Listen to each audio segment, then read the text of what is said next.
Bonjour, bienvenue sur Comment fait-on, je suis heureux de vous retrouver pour une nouvelle recette. Aujourd'hui, nous allons réaliser ensemble une galette frangipane au chocolat et aux oranges confites. Vous allez voir, c'est très simple à faire et surtout, c'est délicieux. Alors moi, personnellement, j'ai fait de la pâte feuilletée maison, mais bien entendu, et je vous l'explique après, vous pouvez très bien le faire avec de la pâte feuilletée que vous achetez dans le commerce. Ce sera plus rapide pour vous. Donc, je vous donne d'abord les ingrédients, et puis après, je vous explique comment faire cette délicieuse recette. Allez, on y va! Alors, les ingrédients pour une galette frangipane au chocolat et orange confite pour environ 8 personnes. Vous aurez besoin de 2 rouleaux de pâte feuilletée ou 400 g de pâte fait maison si vous faites votre pâte feuilletée maison. Je vous donnerai ma vidéo et ma recette à la fin de celle-ci. Vous verrez, vous avez l'habitude maintenant dans les fiches ou dans les annotations, on trouve toutes les vidéos que l'on a besoin. Vous aurez besoin également pour faire la crème frangipane 90 g de beurre, 90 g de sucre en poudre, 90 g d'amandes en poudre, 90 g de crème pâtissière. Là encore, vous retrouverez ma vidéo à la fin de celle-ci. Alors la crème pâtissière, avec 250 ml, vous en avez largement assez. Hein. C'est même un petit peu trop, mais c'est compliqué de faire, pour bien faire, il faudrait faire 125 ml de crème pâtissière, mais c'est un petit peu compliqué quand même. Donc après, vous pouvez faire un petit flan avec ce qui vous reste. Vous aurez besoin également de 50 g de chocolat noir, 50 g d'orange confite coupée en dés, 2 œufs, une cuillère à café de farine et 10 à 15 écorces d'orange confite entières pour la décoration. Sachez que le temps de préparation, si vous ne faites pas la pâte feuilletée, c'est 30 minutes. Si vous faites la pâte feuilletée, de toute façon, vous la ferez à l'avance. Donc, le jour où vous ferez votre galette, il faudra l'étaler. Donc, allez, on va dire qu'en 1 heure, cette recette peut être faite. Et le temps de cuisson, c'est 35 à 40 minutes à 190 degrés. Un petit peu plus, un petit peu moins, suivant si on a un four électrique, un four à gaz, un four à chaleur tournante. Enfin bref, après, à vous de vous adapter. Voilà, vous savez tout. Alors, juste pour info, moi dans ma recette, vous allez voir, je dis que je pars pour 120 g de poudre d'amande et 120 g de beurre et tout ça. Sauf que moi, je fais 2 galettes, hein, vous ne le voyez pas vous, mais c'est pour ça que là, j'ai réduit pour une seule galette. Voilà, vous savez tout. Maintenant, on commence la recette. Bien. Première chose pour réaliser cette délicieuse galette, c'est d'abord de préparer votre pâte feuilletée. Si vous la faites vous-même, si vous l'achetez dans le commerce, pas de problème, elle sera déjà prête. Mais enfin, découpez-la, laissez-la reposer, découpez-la de façon à ce qu'elle repose, que la pâte ne rétrécisse pas. Et puis évidemment, vous préparerez également un petit peu en avance 250 ml de crème pâtissière. Ça sert à rien d'en faire plus, hein, même 250 ml c'est un petit peu trop, mais bon, après c'est compliqué d'en faire moins. Il faut que la crème pâtissière soit bien froide. Donc une fois que ça c'est prêt, on va donc pouvoir maintenant faire la crème d'amande où on va rajouter le confit d'orange et le chocolat. Allez, c'est parti. Allez, dans un premier temps, on met le beurre pommade dans la cuve du batteur. On y rajoute le sucre en poudre. Et on va commencer à blanchir les 2 ingrédients. Donc, pas besoin d'aller trop rapidement, hein. Là comme ça c'est très bien. Là le but c'est de vraiment blanchir les 2, de commencer à monter un petit peu le beurre avec le sucre. Quand le beurre est bien monté, on va rajouter la poudre d'amande. On y va tranquillement.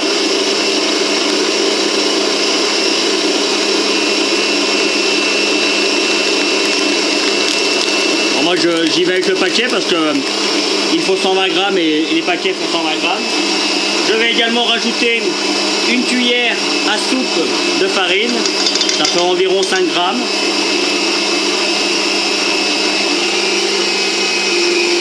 Vous avez vu, hein, pour l'instant il n'y a pas de difficulté particulière. Hein.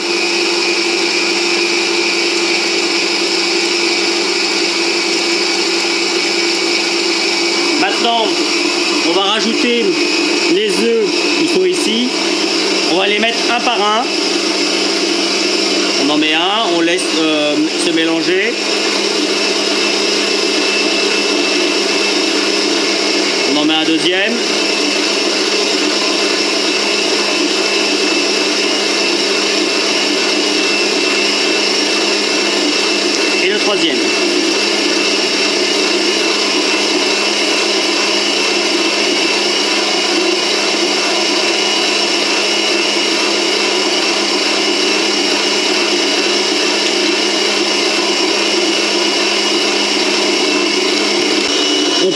un petit coup de raclette hein, pour que tout soit bien intégré. Vous voyez là, la crème d'amande est maintenant terminée. On va donc réaliser la crème frangipane et pour cela, on va y rajouter simplement la crème pâtissière.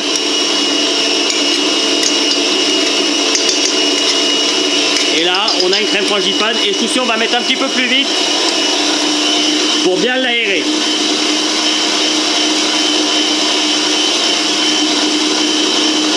Et on laisse tourner comme ça pendant 2-3 minutes.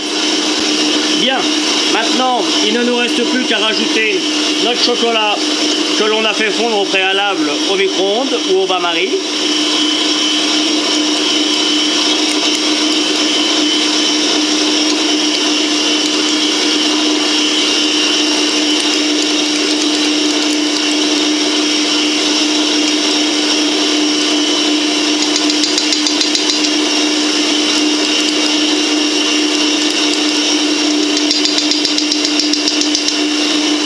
Et on laisse bien mélanger.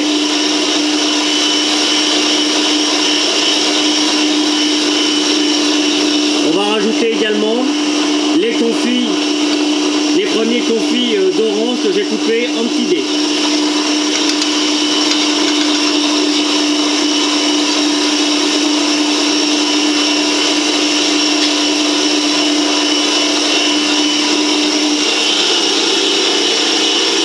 Et là, on laisse encore mélanger une petite minute.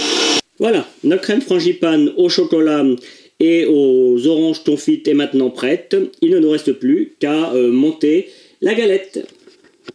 Première chose à faire, c'est de prendre un petit peu d'eau avec un pinceau et de venir humidifier les bords. Alors on pourrait le faire avec de la dorure aussi.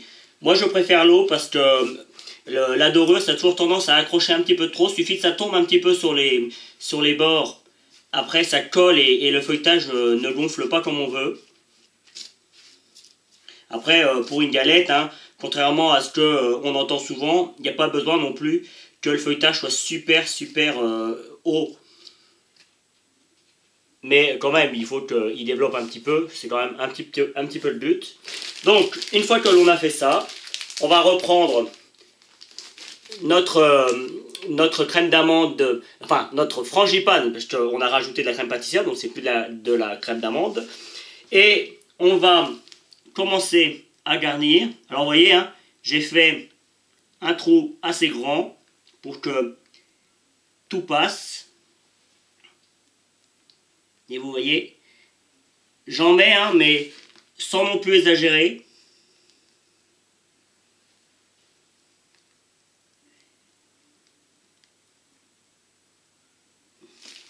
Je vais en mettre un petit peu plus sur le dessus, comme ça. Là, on va descendre un petit peu là. Et je vais en mettre un petit peu ici. Voilà. Voilà, là on est bien. Vous voyez, il faut que ce soit quand même relativement bien garni, mais on n'en met pas sur les côtés, hein, vous avez compris pourquoi. Déjà, quand on va le mettre, ça va s'étaler un petit peu. Et puis, il faut toujours qu'on ait un petit peu de feuilletage, hein, ça fait partie de la galette. Et on reprend notre deuxième morceau de pâte. Et on va venir le travailler pour qu'il vienne bien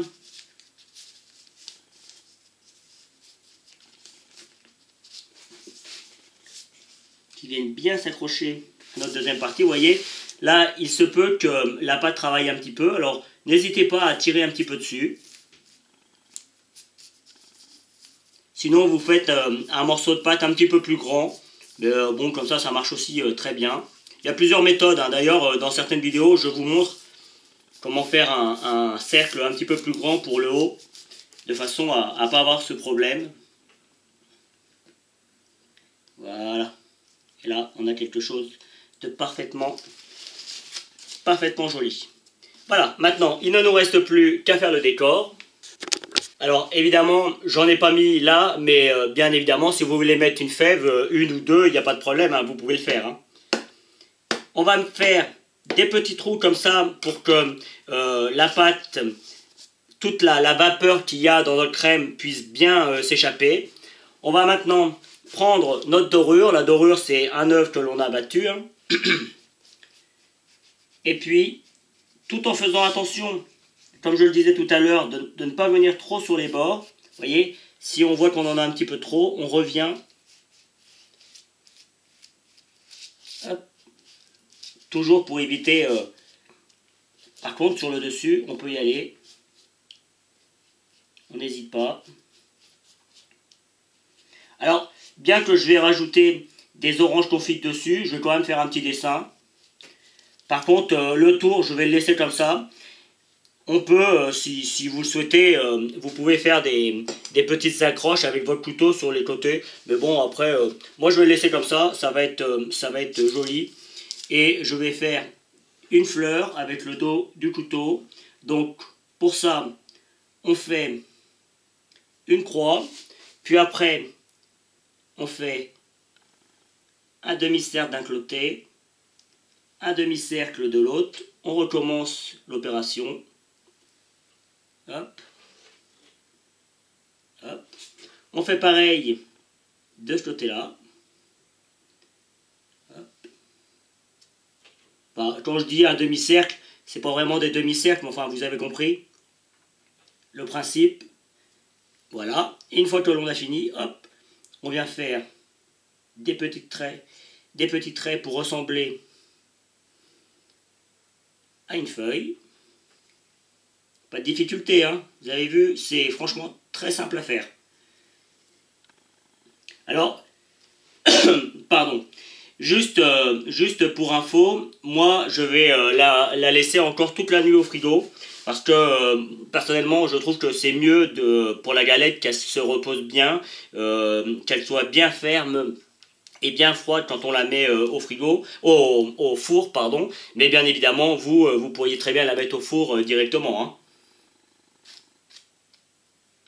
Je vous donnerai après le temps de cuisson. Vous voyez, pour combler un petit peu les trous, je fais juste des petits traits comme ça. Rien de compliqué. Alors, tout ça c'est pas une obligation, hein. Moi je le fais, mais franchement, si vous voulez pas le faire, vous faites juste un petit, des petits carrés ou le décor que vous souhaitez, hein. Donc après, pour finir et pour bien nous rappeler qu'on a affaire à une galette au confit d'orange, on va venir mettre des petits morceaux de confit un petit peu partout comme ça sur la galette. Alors il faut aimer le confit d'orange, hein, évidemment, mais bon, si vous regardez cette vidéo, c'est que vous aimez ça.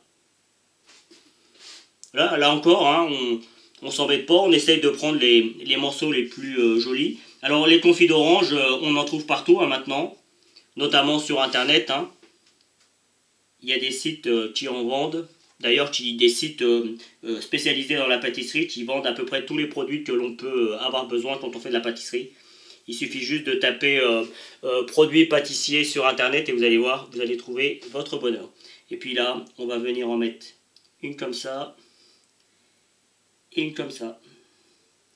Et voilà, notre galette est maintenant terminée. Il ne nous restera plus qu'à la cuire, mais ça, ce sera pour demain matin. Donc je vous retrouve. Pour vous, ce sera dans quelques secondes, mais pour moi, j'aurai passé une excellente nuit. Allez, à tout à l'heure. Ma galette vient de sortir du four. Alors juste avant que je vous explique le temps de cuisson, je vais la badigeonner avec un petit sirop que j'ai fait. Le sirop, vous savez, c'est de l'eau avec du sucre que l'on fait chauffer pendant 10-15 minutes. Vous pourrez retrouver la recette sur comment fait-on ou sur YouTube comment fait-on. Simplement pour lui donner un aspect plus brillant. Et puis ça va lui donner aussi un petit goût caramélisé. Notamment, en général, comme je le disais, on repasse souvent les galettes au four pour les réchauffer un petit peu, parce que ça se mange toujours un petit peu tiède. Et donc du coup, quand on remet, bah, ça caramélise et c'est vraiment parfait. Voilà. Alors, pour la cuisson, pour ma part, ça a été 35 minutes. Là, on voit, je vais essayer, elle est encore chaude, mais je vais essayer de la... Vous voyez, là en dessous, elle est un petit peu terne, mais comme moi je vais la remettre encore au moins 10 minutes pour la réchauffer, donc du coup ça sera parfait. Après, à vous de voir si vous aimez quelque chose de bien cuit ou quelque chose de pas trop cuit. Moi, pour moi, là, elle est vraiment très bien. Donc, je vais attendre qu'elle refroidisse et puis je vais en découper un petit morceau pour vous montrer comment c'est et je finirai la vidéo là-dessus. Alors, juste aussi, vous voyez, hein, comme je disais tout à l'heure, il n'y a pas besoin que le feuilletage soit très important. Là, c'est franchement bien, il n'y a pas besoin de beaucoup plus. Ça aurait feuilleté un petit peu plus, je vous cache pas que ça aurait été bien. Mais là, si toute la galette avait été comme cette partie-là, ça aurait été vraiment génial. C'est un petit peu le problème quand on fait du feuilletage maison. On n'a pas les mêmes outils que dans une boulangerie ou dans une pâtisserie. Et du coup, il arrive parfois que le feuilletage soit un petit peu moins beau. Mais par contre, au niveau du goût, je vous garantis que ça n'a rien à voir avec le feuilletage que l'on achète dans le commerce. Bien qu'il y ait du bon feuilletage dans le commerce. Voilà, donc je laisse refroidir et puis je vous retrouve pour la fin de la vidéo. Et voici le résultat final. Alors comme promis, malgré que c'est encore un petit peu chaud, j'en ai découpé une pour voir comment c'est à l'intérieur. Vous voyez, hein, on a quelque chose de bien garni. On voit bien les petits morceaux d'orange confite et puis le feuilletage à la fin on voit qu'il est très doux, presque un petit peu beurré, pour être très honnête, avec le sucre des oranges confites, ça va être un véritable délice. Voilà, j'espère que vous avez pris beaucoup de plaisir à regarder cette vidéo. En tout cas, moi, j'ai pris beaucoup de plaisir à la réaliser. Retrouvez juste après ma recette du feuilletage, ma recette de la crème pâtissière, et puis le lien pour vous abonner si ce n'est pas déjà fait, et le lien pour aller sur ma chaîne Comment fait-on, où vous retrouverez toutes mes vidéos, que ce soit de la pâtisserie, des entrées, de la cuisine, enfin bref, toutes les vidéos, toutes les recettes que j'ai déjà faites sur Comment fait-on. Salut, à bientôt! Vous pouvez vous abonner maintenant soit ici dans le coin, allez sur mon site internet où vous retrouverez toutes mes recettes et puis consultez les deux vidéos qu'il y a ici qui correspondent à des vidéos que soit je vous ai données dans la recette, soit qui correspondent à la recette en question. A bientôt sur Comment fait-on?